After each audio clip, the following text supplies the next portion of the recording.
SABC News reporter Natasha Phiri joins us now. Natasha, of course, you've been monitoring that press briefing and announcement very closely. Just speak to us about what this announcement was about in terms of the MK Party's regional leaders. Thank you so much, United. We're actually just wrapping up this press, and like you've correctly cited, and of course, the Secretary General of Umkhonto, Mr. Floyd Shivambu, just announcing those changes and naming those people who will then be conveners or leadership structures in the various provinces. But let's just take this conversation to him. Mr. Shivambu, thank you so much for joining us at SABC News. So you announced, these new leadership structures, and I guess this is in your vision or the vision of the party to actually rebuild or actually build the structures from the ground. Yes, no, we today announced the leadership structures of the Northwest and the Free State, and also some components of the Women in the Youth League, and also outline the process in terms of how we're going to constitute the leadership structures of the MK Students Movement and the MK Interreligious Movement. So that is what we're busy with, because we are in the process of constituting structures, and we've got a due date of the end of March that all the structures must be in place so that we can start to prepare for the 2026 local government elections, but also to start preparation for the 2029 general elections. And there is a huge interest in Umkhonto weSizwe in all corners of South Africa. There's a lot of interest. Actually, there is no shortage of leaders of Umkhonto weSizwe in all provinces. You find capable leaders and activists who are all willing to lead Umkhonto weSizwe at sub-regional, regional, and provincial level. That is why whenever we announce leadership, you will find some voices which will still contest to say that they think that they should have been the ones that are appointed.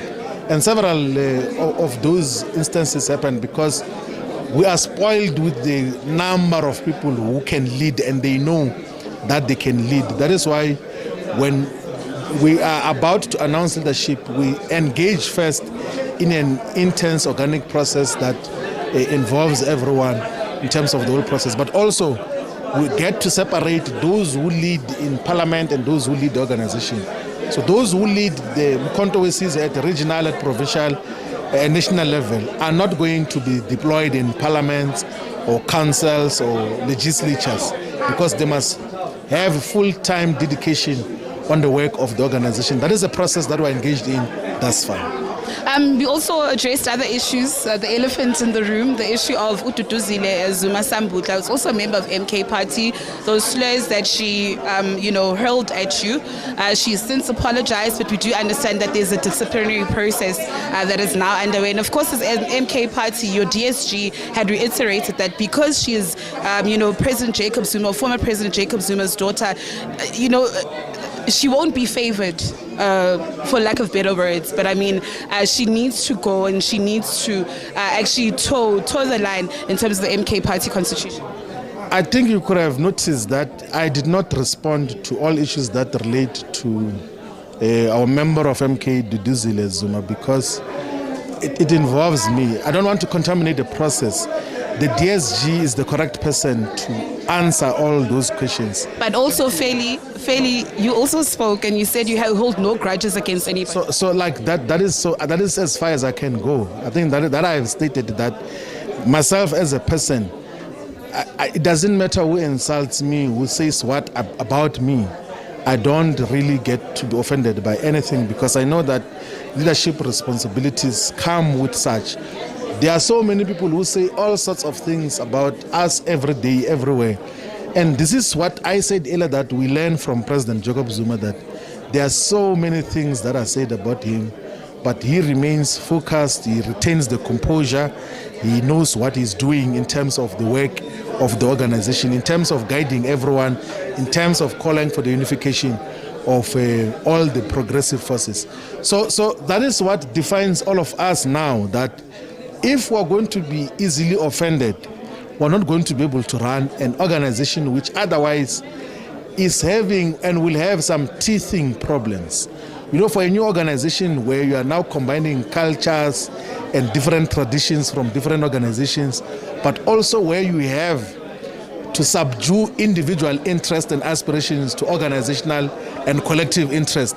You'll always have instances where people are agitated and they want to say one thing or another in a different way. But as leadership, we have to retain the composure, the proper temperament to manage all these tumultuous moments. It's an issue that will pass. We know how organizations are founded, and we will be able to handle this wave in Umkhonto weSizwe with utmost excellence, in a manner that is with military precision, that will then demonstrate that this indeed is a formidable organization that is going to unite and liberate our people in totality. Briefly, before I hand back to Nati, just in 30 seconds, you also mentioned the issue of cabinets, that emergency meeting that is taking place today on the budget, your expectations, your proposals, like you spoke about earlier on.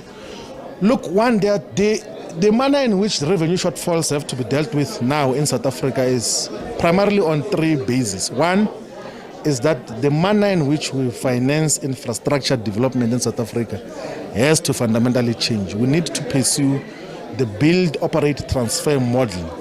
There are so many interested parties from other parts of the world. Our friends in BRICS are willing to assist in the infrastructure programs, which we do not need to spend direct money on as a state. So if we do not do that, we can then be able to shift the resources to the basic needs that are needed. That is one. But two, there has to be a decisive action on dealing with tax base erosion, transfer pricing, and illicit financial flows, because that phenomena continues to define South Africa's industry, and that has to be combated. It needs a decisive legislation, but also a decisive revenue collector which will not tiptoe around these multinational corporations, particularly in the resources sector, which continue to avoid taxes here in South Africa in a manner that is not sustainable, in a manner that actually cripples the fiscus of the state.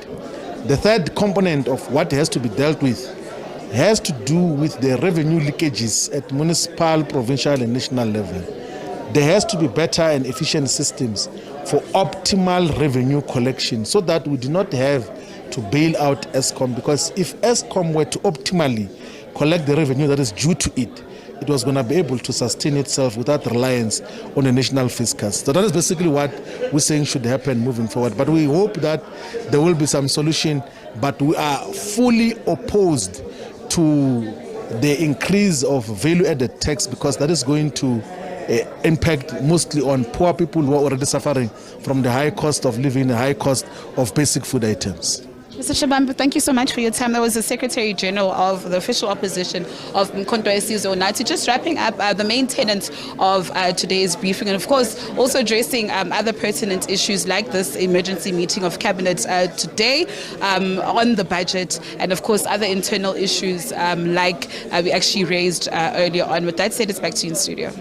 All right, Natasha Phiri, thank you so much for that. Natasha, in conversation there with the MK Party's Secretary General Floyd Shivambu. The parties just announced the regional leadership structures, namely in the Northwest and Free State provinces. It was widely expected that Mpumalanga would be one of those amid the infighting there. But we'll continue then to unpack just what was discussed during that press briefing.